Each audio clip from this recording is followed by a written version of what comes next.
Ag Maisiú Crann Nollag. An Saharn a bhí ann. Bhí Cían agus a Chlann ag Maisiú an Crann Nollag. Chur mammy na sailse ildacha an Crann. Chur na páistí an tinsel agus na líróidí ildacha an Crann. Chur an duine is óige an réalta bhór an Crann. Bhí an Crann Nollag go hálainn. Ceistena. Ceist a héan. Cén lá a bhí ann. Ceist a dó. An raibh Cían agus a Chlann ag Maisiú an tí. Ceist a trí. Cad a chur mammy an Crann. Ceist a ceathair. Cé a chur an réalta bhór an Crann.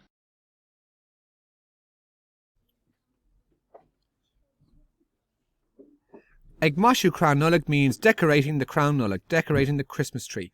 On Saturn a bhí ann, it was Saturday, bhí Cían agus a Chlann, Cían and his family were ag Maisiú. They were decorating the Crann Nollag, the Christmas tree. Chur mummy put na sailse ildacha. Mummy put the multicoloured sailse, the multicoloured lights, an Crann on the tree. Chur na páistí an tinsel. The children put the tinsel and the líróidí ildacha and the multicoloured balls on the tree. Chur an duine is óige. The youngest person put the star, the an réalta bhór an Crann, on the top of the tree. Bhí an Crann Nollag go hálainn. The Christmas tree was beautiful.